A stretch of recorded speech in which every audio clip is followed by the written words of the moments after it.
Well, there's always that time where you kind of wonder, is there something you should do? Is there nothing you can do? Should you just sit and take it? We're going to discuss all this and more on the Self-Evident Podcast.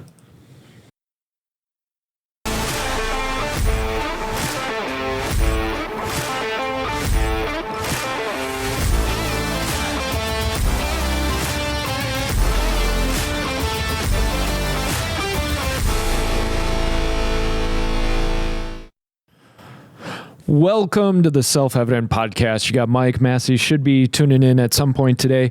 But first, before we get started, do not forget to go to theselfevidenttruth.com. Check us out. Check out the blog.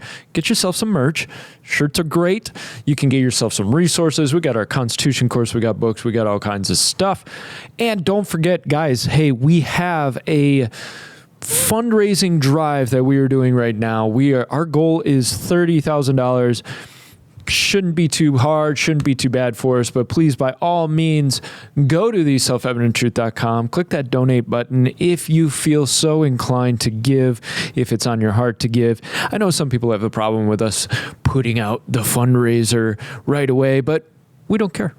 We're going to do it. So there. But check it out. Let us know if that's something you'd like to do. By all means, sign up for the monthly Torchbearer Society. Become a torchbearer. Become part of the team. Help us get where we need to go. Mind you, September, we are going to be heading back out to Texas. So if you are a Texas fan, man, we are coming for you. We will have those events up. I honestly don't know if they're up on the website just yet, but if they're not, they will be very soon. And check out, are we going to be in your area, especially True Texas Project, some churches, all that stuff, and a Young Republicans group, that kind of thing. We got you guys covered. We will be there for a couple of weeks, so come on out, say hi. If you're listening on the podcast, here's what I want you guys to do. And we say it, but I'm going to say it mano a mano. If you listen to the podcast, would you please take a second to go ahead and leave a review? You don't even have to type something out, but on Spotify, it's the 5-star system. You click what you want to leave. Apple, they've got their own review system as well. Please leave a review. That helps other people find what you gather resources, knowledge, value from. So if you find any value in this, or even if you don't, leave a review, leave a star. If you're watching on YouTube, Facebook, all of the stuff, Rumble, leave a like, leave a comment, subscribe, do all the things, please. There, I said it all. Now, we're going to get into it. Should Christians allow themselves basically to be doormats? And what sparked this was, so on Friday, we talked about a situation in the UK where a 17-year-old had stabbed 3 little girls to death and injured several others, including the teacher. And it was a Taylor Swift dance class. And this event sparked massive protests and really sparked a culture war between two groups.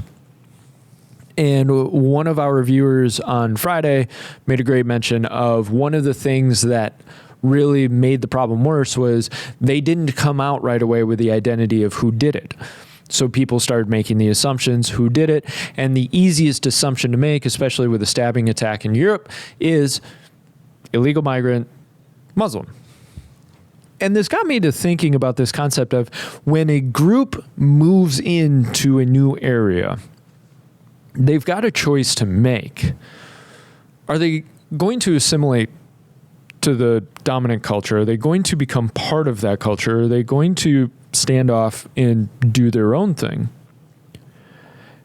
And throughout time, there has been cultural clash and tensions.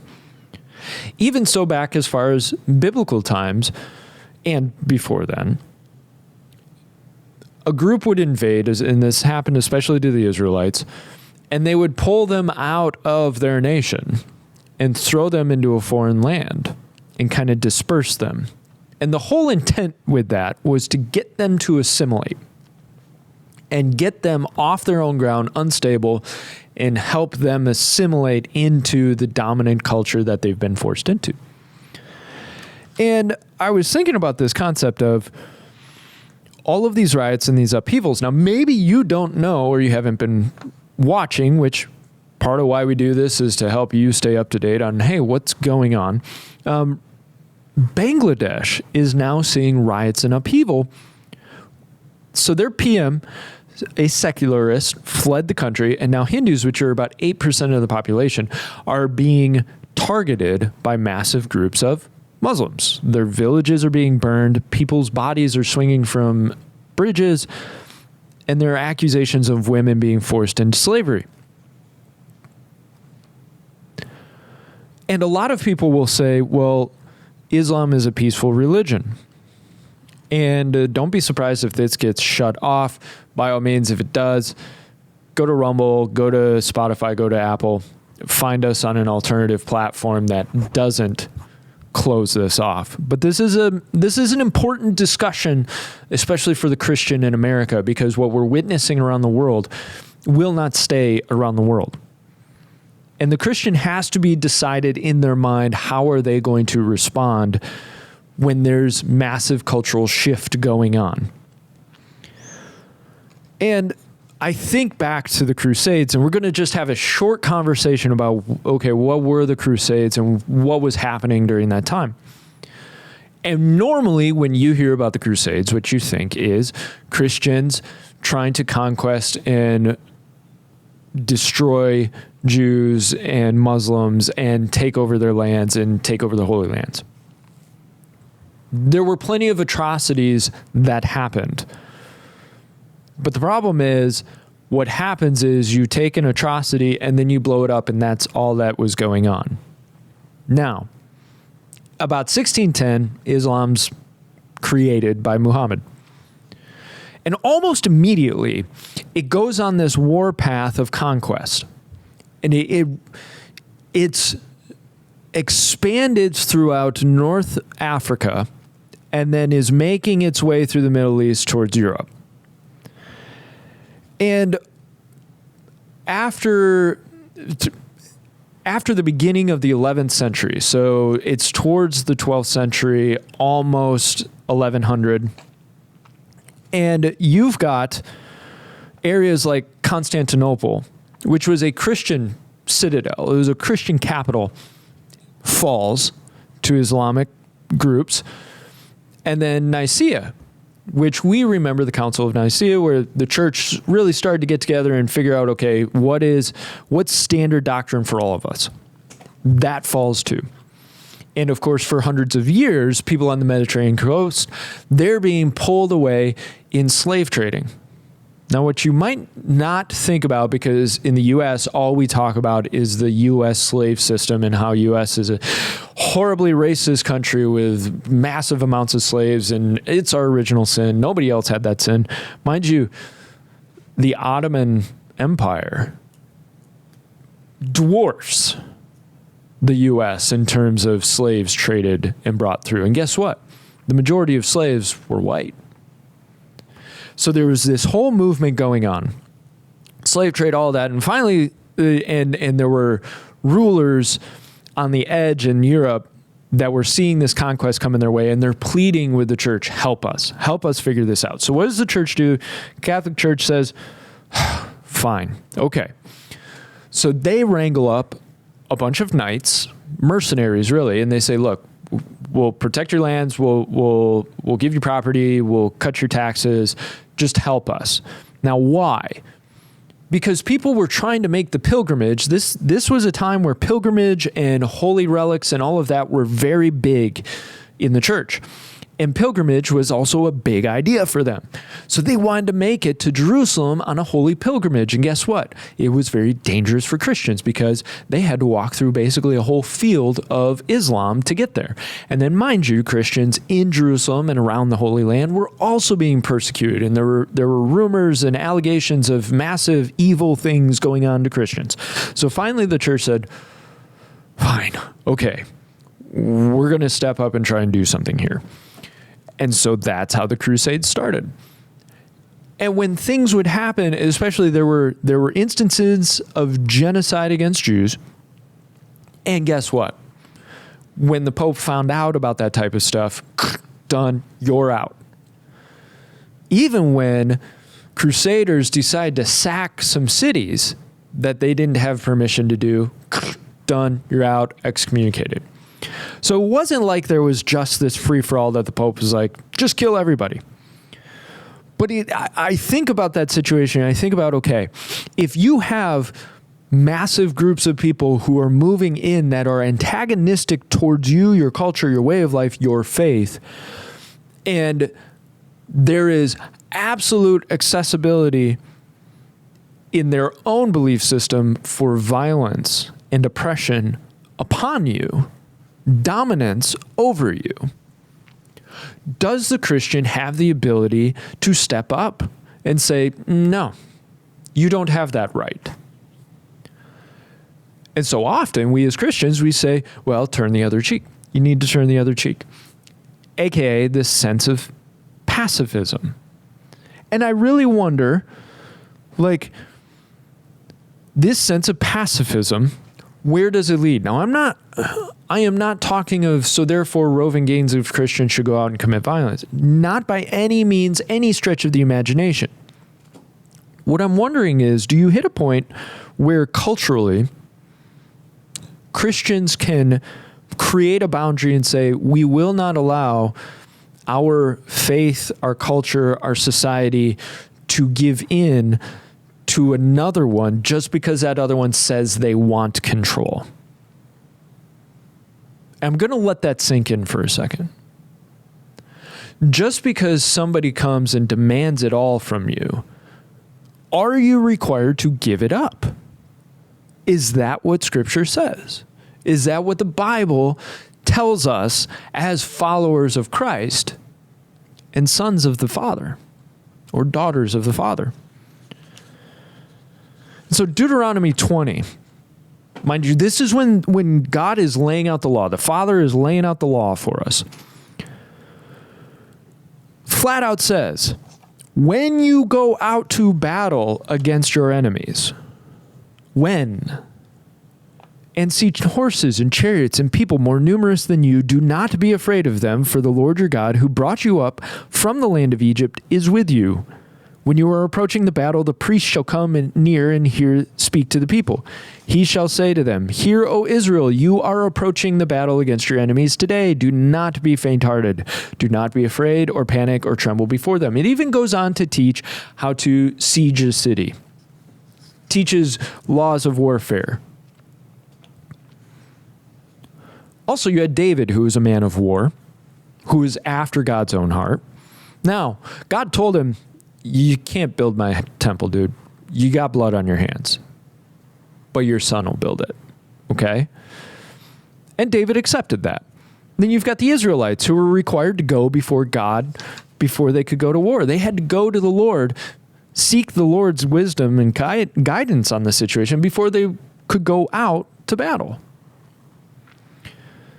They were also instructed not to intermarry with other cultures or people groups. They were required to keep their people and nation faithful to the Lord. And then there's the commandment, thou shalt not kill. This is not, you cannot end a life. And I think we just kind of paper over that and we say, okay, you cannot end a life. After all, God never, did you ever think about the fact that God never punished David for the multitude of lives he took in war? Never. God never punished him for that. He punished him for his adultery with Bathsheba and the life he took because of it. Now, the commandment actually means you shall not take a life without cause. So there is some sense within God's law of you can protect yourself, or if you need to take a life in defense, that option may be open to you. Now, you're going to say, but that's the Old Testament. That's the Old Testament. We're under a new covenant. I agree, we're under a new covenant. But here's my issue with that. Is Christ consistent with the Father? And if he is, Does that mean the stuff in the Old Testament, well, that stuff is actually opposite now? Whereas you could defend your nation as per God's people, but now, no, not allowed to defend your nation. You could take a life without cause, or you could not take a life without cause, but you could take a life with cause. Say if somebody broke into your house at night, you had defense of your house. Is that opposite now? Because if the Father is the same yesterday, today, and tomorrow, and Christ is a physical manifestation of the Father, doesn't it argue that, hey, maybe we're looking at this a little bit wrong in how we see Christ? So Jesus himself said, if you've seen me, you've seen the Father. He also said, I do nothing on my own initiative or authority. Just as I hear, I judge. And my judgment is just because I do not seek my own will, but the will of him who sent me. He also told us to be wise as serpents and innocent as doves, which is funny because we always talk about the innocent as doves part. We don't talk about what it means to be wise as a serpent. Careful. You can see what's ahead. You can organize. You can move. You can plan, right? You are allowed to be as wise as a serpent. And so if the Father put value and priority on his people protecting themselves as a faith, as a culture, as a nation, do we as Christians have the opportunity or even the right to do it ourselves? Because some people will argue, well, yeah, but we're part of the body. We don't have a nation here, so therefore there is no nation for us to protect. Okay. I want to ask a question. What is right? To stand in the gap to protect wives and children and the defenseless against an invader that means them harm, or to allow that invader to do as they wish because Christ taught us turn the other cheek? Which is right in our own eyes? And I think about this because obviously there is that turn the other cheek portion. There is that sense of humility in the face of evil. Don't seek revenge. Vengeance is the Lord's.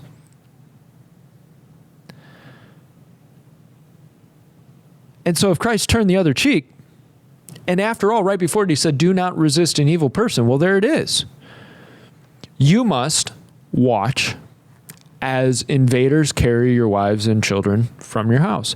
And you may say, no, come on, dude, you're being extreme. That's 1,000 years ago. That doesn't happen today. You can't use that argument. Yazidis, Nigerians, Armenians,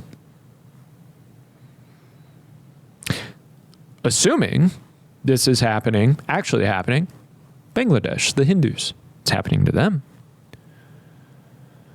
So the question is, could it happen? And so then the Christians, as a body, do they have the ability, the right, the accessibility to actually defend those who are defenseless? Now, this whole turn the other cheek thing, I think this is really interesting because this is something that we don't understand, because Christ so often, when he was talking to the people, he was talking in cultural context. And the people understood what he was saying, but now we look at it disinfected, sterilized, completely out of context, and so we take the wrong lesson from it. What was this whole turn the other cheek? Somebody slaps you, let them slap you again. Doormat. What he was talking about was Roman soldiers.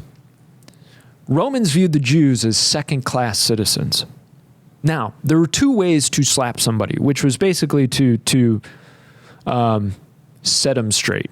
It was an insult, right? It was a physical name call, right? For equal citizens, it was forehand. It was like a punch, right? Man-to-man, whap, got you. For a second-class citizen, a Roman soldier would backhand. It'd start all the jokes about backhanding because we have cultural context to it that we don't even think about. So for the Jews, the Roman soldier was supposed to do a backhand, but he could only do it once. couldn't do it again on the same cheek. So what Christ was actually saying is, if he backhands you, turn your other cheek. As in order to hit that other cheek, he would have to hit you with the forehand, right? The front palm or the punch. In that case, what you're actually saying is, you think I'm second than you? I'm equal to you. So now you have to decide, are you going to hit me again and consider me an equal? Or are you not going to hit me again? Either way, the Jew actually comes out ahead because it's a humble reproof of what the Roman soldier was trying to show through action. And what Christ was getting into on this whole thing was petty revenge. That whole eye for an eye, so the Jews could only see eye for an eye. They could only see it through, I got to get revenge, petty revenge. I've got to stand up. I'm going to get them back. I was insulted. I'm going to insult you back. And mind you, Christ, the apostles, us as well, when it comes down to individual cases of persecution, there is something to be said for, is there a humility that the Lord is saying, lay down your life in this? Do not answer evil for evil. Do not use violence for violence. Lay down, I've got something I'm doing here. What we don't think about is in a cultural governmental affair. And Paul, and this is something that hit me today, and I think this is a really interesting thing to think about. When Paul's talking in Romans, he talks about what a government is there for, Romans 13. And we talk about this all the time as self-evident. We go against this whole Romans 13 thing, and okay, we're missing the context here. And it hit me today. Paul talks about a government is there for what? To punish evildoers. Why is it that we only believe that the government is there to punish evildoers on the inside? Have we ever thought that maybe a government was there to protect us and punish the evildoer from the outside? This is a whole different way to look at government, which is an authority that God has placed over us. Paul sets that up right from the beginning in Romans 13. God's the one who sets up government, gives it its authority. And the government is to use a sword against evildoers. Wouldn't it stand that an evildoer is somebody who is coming to rape, pillage, and destroy? Somebody who is coming to abduct and steal. Somebody who's coming to dominate and destroy. And so if that's the case, wouldn't it stand to reason that a government, a nation, has the right to defend themselves? I mean, even Solomon said in Proverbs 24:11, deliver those who are being taken away to death. Deliver, bring them back. That's not just a spiritual connotation. And those who are staggering to slaughter, oh, hold them back. Abraham did this when he saved Lot from the 5 kings. He went out and got Lot back. And a lot of people had to die for him to get Lot back. Exodus allowed to defend your life, again, against thieves in the home. And this is a question that Christians have to determine, but I also want to point out, Aristotle talked about something in terms of foreign groups, cultures, and it's so hard because you talk for a half hour and people extrapolate whole belief systems from what you didn't say. And so mind you, what I am saying in this whole thing is not, therefore, nobody from any other culture is ever pure Christian. I'm not going that route. What I'm saying is, does the Christian in their own faith walk have to rule out drawing boundaries in terms of how their culture, society, nation is going to run? Do they have to allow the person who's pounding on the door saying, I want what you have? Do they have to allow them in? And my position is no. You don't have to allow them in. You don't have to make concessions and compromises in order to be able to give them what they want. It's the same thing as if an alcoholic comes through my door and they say, hey, I want a beer. I don't have to tell them yes. I don't have to say, well, I mean, he asked for it, so I'll go ahead and give it to him. I can draw those lines. I can draw those boundaries. And I think we as Christians need to recognize and understand maybe there is some type of unification of the body to stand against evil as it tries to shake its sword against you. And say, this isn't going to happen here. You're not going to do it that way here. We won't let you do it that way here. But mass groups of foreigners, and I'm for immigration. I believe in immigration. Immigration built America in the right context. Caused a lot of issues when not in the right context. But Aristotle talks about tyrants. And he observed tyrants through his days and kind of came up with this form of, hey, what does a tyrant do? How do they do it? And one of the things that he was talking about in terms of tyrants, in this one is specific to this whole conversation especially. I mean, there's obviously crisis, uses instability, keeps the people broke, so that way the people have to rely on the government, and so on and so forth. One of the things that Aristotle talked about was moving in mass amounts of foreigners, because foreigners don't have allegiance to the nation and the citizenry. They're going to have allegiance to the one who's providing them access. And they have a lot less qualms about standing against the citizens themselves if they need be. And I've mentioned it before when we talk about this whole open borders policy, especially in the US, and millions of people are moving in. Who are they pledging allegiance to? There's plenty of video of these people coming through and the person behind the camera is simply asking, Biden? Yeah, Biden. Yeah, Biden. Yeah, Biden. They have an allegiance coming in because this person is offering them things. They're getting the stuff that they want. And so then they're saying, well, the citizenry, I don't care about them, but I care about the person that brought me in. I can be loyal to that. And a tyrant will actually build in a safety structure for themselves by building that buffer zone, by having allegiance from people from the outside who aren't being crushed. And that way, those who are being crushed have to get through somebody in order to get there, right? And if you look at the UK, do you notice what's going on in the UK is tyranny? And it's tyranny that we're watching, and we've got a vice president candidate who flat out said free speech, the First Amendment, does not cover misinformation or hate speech, especially in the sphere of democracy. He is telling you, if you talk bad about the government, we'll label it hate speech or disinformation, and then you don't have your First Amendment.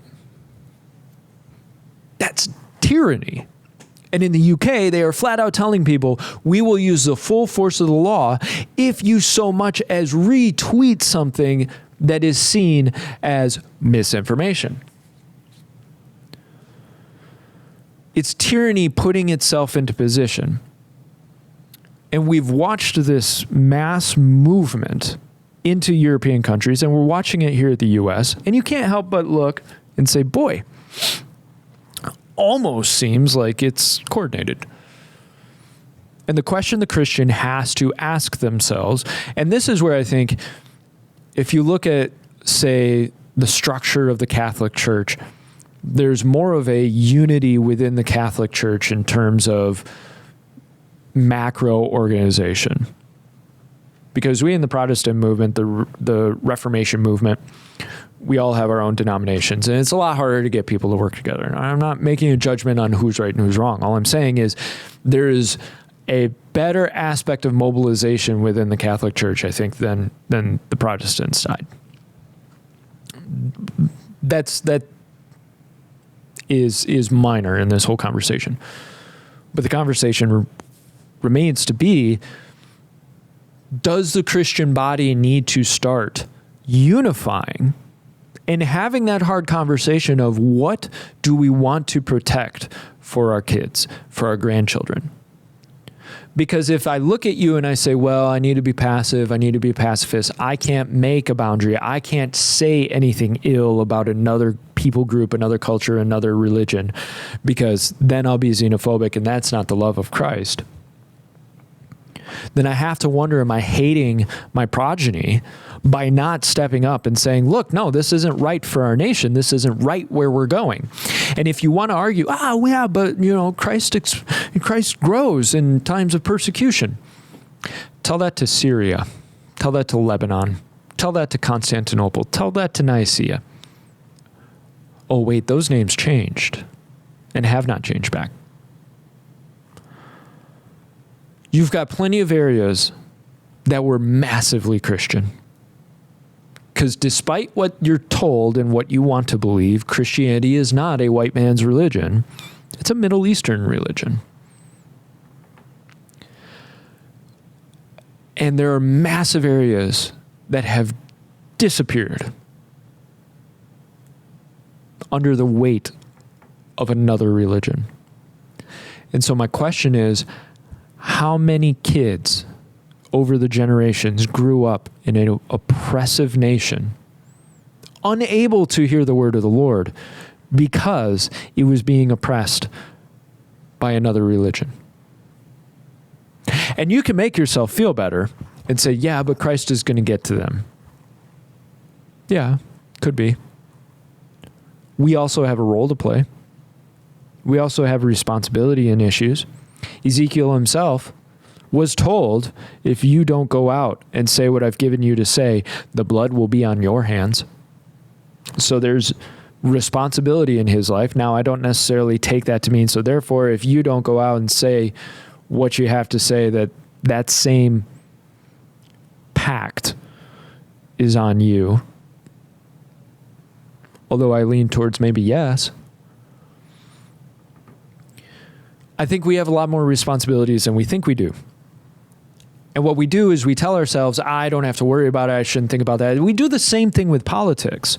We do that same thing where it's like, I'm not supposed to be involved in that because, separation of church and state. Oh, man's rules. So you as a Christian shouldn't get involved. Men might look at you and say, Christians aren't supposed to be in politics. Just like they may tell you, you hate other people by having a boundary. You hate other people by not allowing certain things in your community or not standing for it. You're just xenophobic. You're racist. You're evil. I'm kind of tired of worrying about, as a collective, as a whole, as the body, worrying about what the world is going to say about us. The world hates us. Christ told us the world hates us. It doesn't mean we don't love our enemy. But if I have to make a decision between future progeny and how I handle my culture and my situation today, and I've got to make that decision between what route am I going to go? Well, I'm going to make the route that I think protects my progeny best and creates a land and environment that is open and free for them, that is blessed for them, that has peace for them. The Jews cried out when they were in exile, when they were in slavery to Egypt. They cried out, and the Lord would give them promises of, I'm going to bring you back, which says that the Lord himself didn't want them in slavery, in bondage, in exile. That was consequence, especially the exile. That was consequence for their own actions as a people, because guess what they did? They allowed all the false idol worship, and they allowed themselves to intermarry, and they forgot God's ways, forgot God. I think about, and this will be my last thought, and I'll round it out and we'll be done. Because I hope you know I'm not rambling. This is something that's on my mind a lot. Josiah is kind of one of those kings in the Old Testament that turns it around. Things have been awful for a couple hundred years, 300 years, I think. And Josiah, he's young. He's fresh. And he wants the temple rebuilt. He wants it repaired. And you think about, if the temple was in disrepair, the temple was kind of off on its own, doing it, just sitting there, that maybe Israel as a nation did not have any respect for the Lord. They were off chasing their other gods. They were off in their idol worship. They were off doing their own thing, intermarrying, doing whatever they wanted to do. And Josiah, his team, finds the scriptures, this old dusty scroll. And so they take it back, and Josiah reads it straight. He gets all the way through it, and he is transformed. He said, no more. We are going to follow God's law. And so he starts smashing idols. He starts peeling people out, purifying the land. He's trying to get things back to the Lord. And he creates an opportunity of peace and abundance for Israel. Now, Israel quickly just slides back into their own crap. But there's something to be said for a people group who honors and reveres the Lord, who upholds the Lord and wants to protect that blessing and peace. And you may say, oh, that's only for Israel. I don't think that's true. Because if we look at the founding documents of America, especially during the colonies, whether it's the Virginia Charter, the Mayflower Compact, Fundamental Orders of Connecticut, let's go even further in and say the Declaration of Independence or the Northwest Ordinance of 1787, like all of these documents, and then you start looking at state constitutions and all that, all of them talk about honoring God, revering the divine, the Almighty, and setting up this land for religion and morality. So if all of our founding documents, I think I can say all, maybe not every single one of them, but the vast majority reference, revere, and uphold God's authority over us and what this land was intended for, doesn't it stand to reason that we stood before God and said, as a people, as a nation that is being birthed, we want to respect and honor you. We want to live under you, Lord. And in 200 years, America became the most powerful nation on earth. In 200 years. And now and we've got to ask ourselves why. And I want you to sit and really ponder, why, Lord? Why did the nation slide so far, so fast? And so I'm going to end it there. And I love taking history and pulling it apart because I think there's so much to be said for what are the lessons we can learn. And then people say history doesn't repeat, but it imitates, and we're kind of imitating, right?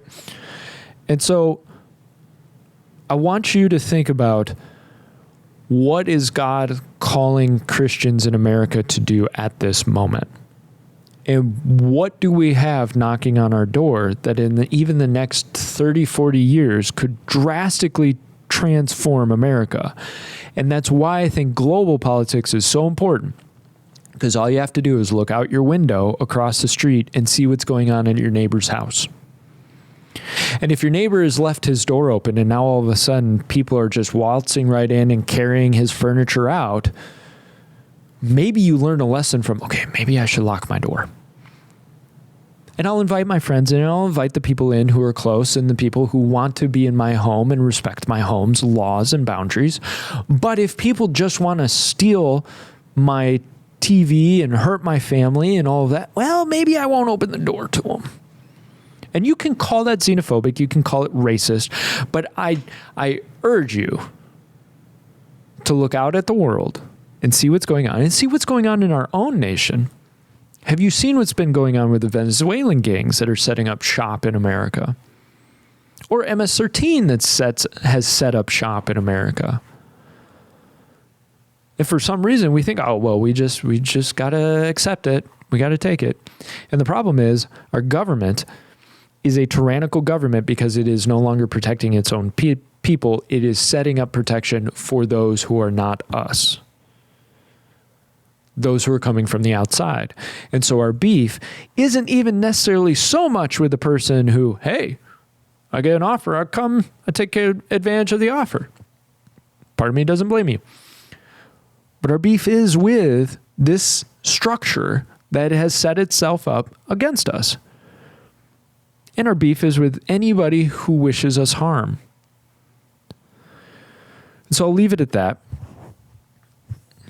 And I hope the beauty of what I'm talking about, or the positive in what I'm talking about, because I know we always want to give you hope. And the hope is, look, there is still time. There's still time for the Christians to throw off the shackles of thought and what they think everybody else is saying about them, and move forward. And to do something well with it, right? And thank you, Massey, for coming in to sign off. Finally coming in. I'm so sorry, guys. I had meetings. I thought I was going to do the podcast, but I figured I'd come in anyways. You're talking about really good stuff. I was listening the whole time. Well, if you want to put a capper on it, go for it, bud. No, listen, I don't. You've said everything we needed to say. I'm more on the, how do Christians respond to all this? I think it's, and I'm going to talk about this later on in another video, right? That there's a call for ending free speech because of inciting violence and misinformation. If a person's words can get us to protest and be violent about it, where's your character? Where's your integrity? Where's the fruit of the Spirit? I think we have to respond in such a way that it does that as well. Like, how do we respond? It's with the fruit of the Spirit. And that if someone's words can make you do something that is against and contrary to God, where it's sinful, you're weak spiritually, you're weak mentally, and you don't deserve a spot. I mean, I do think it's prosecutable to destroy the property of others and those kind of things. So Christians need to respond in kind with the word. Like Jesus said, in this world you'll have tribulation. Expect it. You can't get, it's like the whole Olympics, like when they did the whole Last Supper, maybe it wasn't the Last Supper, whatever he said. It's like, what did you expect? It's the world, guys. What did you expect? These people are doing it because they know how to hit the baser instincts, these protests and whatnot, Right. So, and I think Christians need to stop taking the line of they're not allowed to draw any boundaries against anybody. Right. That I think that's probably the one that drives me the most nuts. Is it's like, oh well, I've got to be a pacifist and keep my mouth shut because guess what? I need to just submit to whatever anybody else wants for my life. And it sounds insane, right? But that's really the line that a lot of Christians are taking is, well, I got to just, if somebody wants to come in and completely dominate us as Christians, well, we've got to let them because, that's the Christian way. It's like, right. Boy, what Stockholm syndrome is that? Yeah. There's no grit of, no, I don't want what you want for my family, and I will defend my family for it. Bingo. That's what it is. That's what it is. So I think, dude, you always cover every freaking angle in the thing. So what am I going to add to it except the pretty face? There we go. We needed that. And if you want to round out, I talked about the fundraiser at the beginning, but if you want to just reiterate that, listen, round us out. We're not shy to ask because if you have not, because you ask not, and we need your help. Genuinely need your help. What we're launching here is huge for us, and I think 30,000 is a drop in the bucket for the Lord, obviously. And it's not that my faith is off. I just know our audience. I'm not going to ask you for something that's stupid. I'm going to ask you for something that I know we can all do collectively together, because I know everybody tithes other places and gives other places. And we're asking you to just ask the Lord if you can support us and help us in this next season, right? We got a month to do it, I believe. And we've already had some donations come in, praise God. But, there's always more to do. So please go to theselfevidenttruth.com and do that.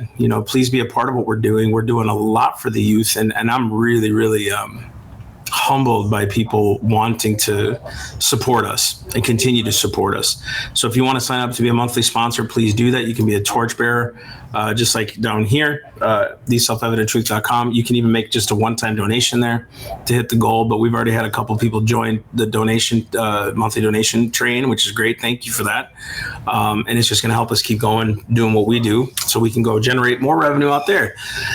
So God is faithful. He's just awesome. And he's helped us this far, and he's not going to drop us now. So we got a lot to do, folks. Yep. And also along with that, if you're listening on Spotify, Apple, whatever you want to say, leave a review. Okay, do the 5 stars on Spotify or whatever Apple's is. I don't dance with the devil like Apple, so do what you gotta do. If you're watching on Rumble, YouTube, Facebook, all of that, by all means, leave a like, share it, comment. Shares really do help, guys, because it gets around algorithms. It puts you face to face with somebody and says, hey, I think this would be cool. Even if they don't agree with it, share. Very true. Okay. Very true. All right. Well, Love you guys. Love y'all. Thank you so much for watching. We appreciate you guys, and be sure to tune in on Friday. All right. Love you guys. Have a great week.